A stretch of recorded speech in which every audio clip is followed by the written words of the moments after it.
Caregivers. This is the Empowered Caregiver Podcast, and I am your host, Valerie B.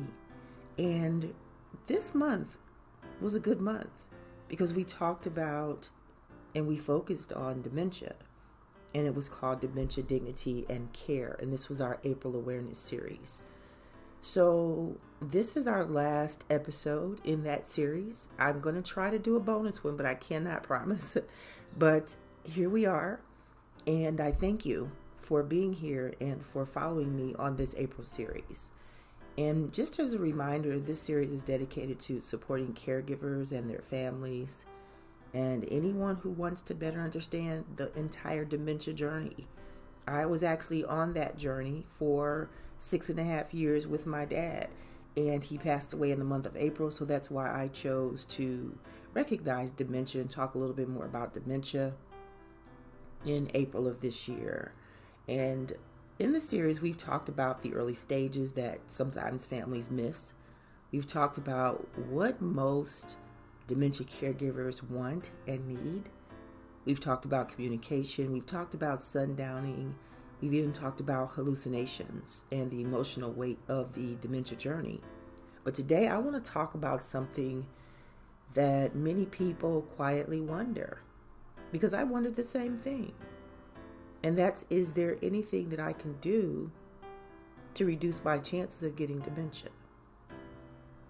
And I know that is a loaded question because it depends on so many different things. And we're going to talk about those things on this episode. And I want to answer that question honestly, with both truth and with both hope. But there's a moment that stays with a lot of people. And I know it may be a moment where you're in the doctor's office with your loved one. You may be a person who just visits your loved one. Or you may be that primary and sole caregiver of a loved one, and you're watching them struggle just to remember your name, just to remember things that you shared in the past. And somewhere in one of those moments, a quiet thought rises up. Could this happen to me? And you don't always say it out loud, I know, but you feel it, especially if you've walked closely with dementia. If you've watched the changes occur, if you've seen how it affects a person's memory, their behaviors, their personality, it affects their independence and even their identity. And I know just asking that question alone brings a lot of fear. It brings a lot of uncertainty and sometimes even helplessness. Because dementia is unpredictable. But here's the truth that I want you to hold on to today. We may not be able to control everything, but we're not powerless. So there are things that you can do to support your brain health, and that's where our focus is going to be today, is on what you can do to improve your brain health. But there are choices that matter. I mean, there are patterns that will make a difference over time, and we're going to talk about what those are. So let me give you the honest truth. Not guarantees, but just the honest truth. There is no guaranteed way that I know of to prevent dementia. And I've done a lot of research. And anyone who tells you otherwise is oversimplifying something that's really complex. Because dementia is influenced by so many things. I mean, it's influenced by genetics. So if dementia runs in your family, then you may feel, okay, I don't know if I can prevent dementia because my father had it, my grandfather had it, and his father had it. It may be influenced by age. Dementia can be influenced by your overall health and your lifestyle choices. Even some things in the environment. And there are other things that we just don't fully understand yet. But the encouraging part is that research shows that certain lifestyle choices can actually help reduce the risk and support your brain health over time. So instead of thinking about prevention, how about thinking about, can I care for my brain better? And we're going to walk through 5 areas that can make a real difference. And these are 5 areas that are going to help you to support your brain health. The first one is just movement. Your brain loves activity. I don't know if you knew that or not, but it does. Because your brain and your body are deeply connected. So putting in place some regular physical movement helps, because it helps to not only improve the blood flow to the brain, but it will support your memory. It supports your thinking. It may even reduce some inflammation, and it may even improve your mood and your sleep. I mean, it doesn't mean you have to do intense workouts when I say movement. It could be just walking. It could be stretching. It could be gardening. It could be riding a stationary bike. It could be some light strength training. And I recently saw some things about Tai Chi, of course. But even 20 to 30 minutes a day can make a difference. So what I want you to take away from this is just try to move your body regularly. Because not only will your body benefit, but your brain will benefit as well. The next one is nutrition. And this is a big one, because what you eat feeds your brain. Your brain needs nourishment. And I know it's so hard today, because I just listened to a YouTube episode, and the person was talking about how pasture-raised eggs are now in question. But I followed some holistic doctors who said pasture-raised are the best eggs. So every day and every week, we see something different. One person says eat it, another person says don't eat it because it's killing you. I don't know either way. I just have to do what's best for me, and so do you. But remember that your diet supports your brain health. You know, make sure you have your fruits and vegetables, your whole grains, your healthy fats, and maybe even some lean proteins. But I've also recognized that it's important for me to limit highly processed foods, to try to limit my sugar, which that's a problem because I am a chocolate addict. But I'm trying, and try to limit my unhealthy fats.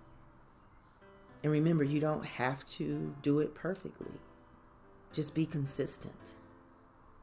Because balanced eating patterns are going to help support your brain function, your heart health, and then your long-term cognitive health. So the takeaway here is to eat in a way that supports your brain and supports your heart. The third one is mental stimulation. Keep your brain engaged. Your brain benefits when it's being used. So when you learn and when you think and when you engage mentally, that can help you to build what's called cognitive reserve. And that's just your brain's ability to adapt and to stay resilient. And how do you get that reserve? Well, it could look like maybe you like puzzles. I love puzzles. I do 1,000-piece puzzles. But everybody can't do a puzzle. I love crossword puzzles. Maybe learn something new. Maybe write. Maybe start reading. Take a class. Teach others. Maybe listen to some educational content or do some creative activities. Did you know that even conversations that challenge your thinking can help you as well? So the takeaway here is to just stay curious and keep your brain active. The next one is social connection.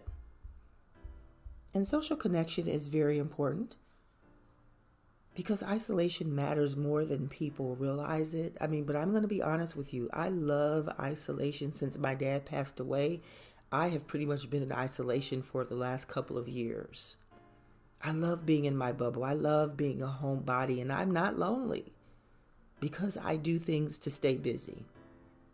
But for some people, isolation and loneliness has been linked to increased risk of cognitive decline. And believe it or not, human connection matters. It could be just spending time with your family or talking with friends. Maybe you participate in a church or a community group. Try volunteering or joining a club or a class, and even having some regular phone conversations. I know I go to a movie maybe once every month. But before you cut me off here, let me say that you do not need a huge social circle. But meaningful connection does support your emotional and your brain health. So what I want you to take away here is just stay connected. Your brain and your heart both need that connection. And then the fifth one is your brain restores itself at night. You need more sleep. Because sleep is not just rest. And what happens with your brain when you sleep is your brain resets, your brain restores, your brain processes memories and even clears out waste. So when you have poor sleep, it affects your memory. It affects your mood. It affects your focus. And it even affects your long-term brain health. So if sleep is a struggle, it really is worth paying attention to. And what I want you to take away from this is protect your sleep. Because it's one of the most important things that you could do for your brain. And then there are other things, other important factors that take place and should be considered when thinking about dementia. I mean, maybe you have high blood pressure. You need to manage that. Manage diabetes. In my case, I had to manage lupus and high blood pressure and a thyroid disease. Heart health. Reduce smoking. Limit excessive alcohol. And even try to manage your stress better. Because what affects your body, remember, it also affects your brain. So what this really means is I want to bring this down to something that's really, really simple and really real. Because sometimes when people hear all of this, they start to say, oh, that's just too much. I can't change everything. I don't even know where to begin. So what I want you to know is that you do not have to do everything perfectly for it to make a difference. I love small, consistent steps, and those matter. You could start off small.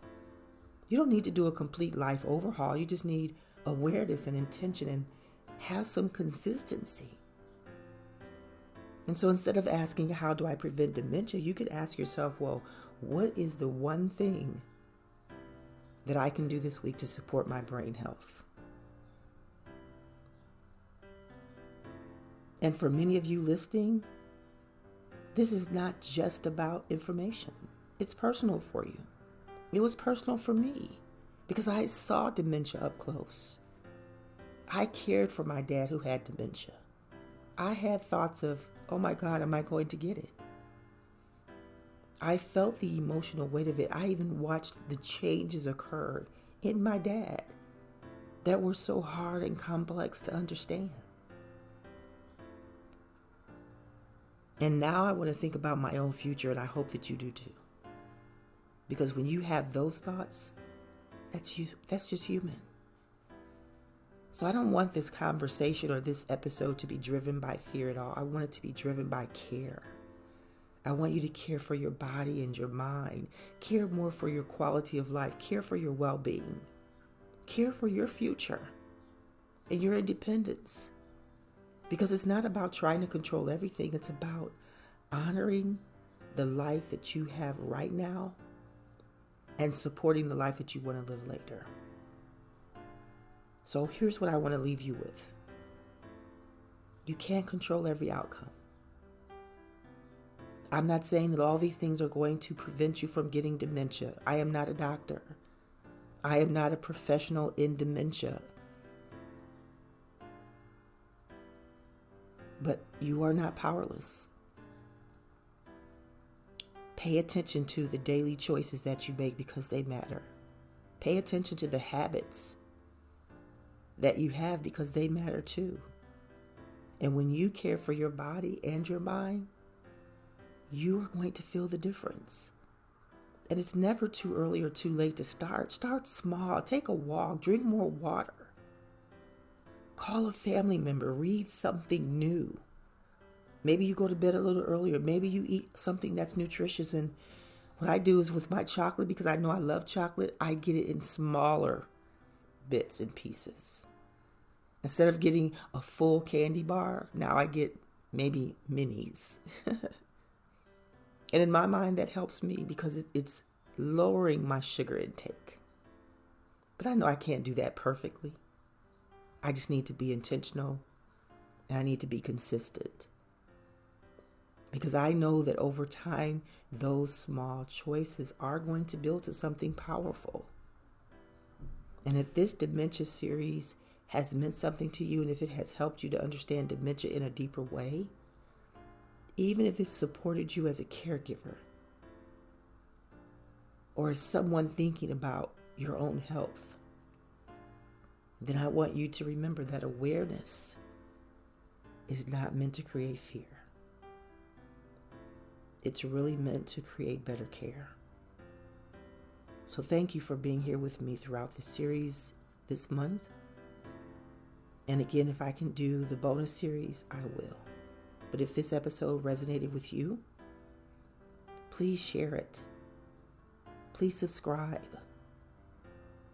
And please know that I have your best interests at heart. This has been the Empower Caregiver podcast and our Dementia, Dignity, and Care April Awareness series. So as we close, I want to just remind you one more time that you are not invisible, but you are seen. Everything that you're doing matters. Your care is mattering. Your compassion matters. Your patience matters. Your love matters. And the choices that you make today, they're going to matter too. And until next time, take care of yourself as you care for someone with dementia.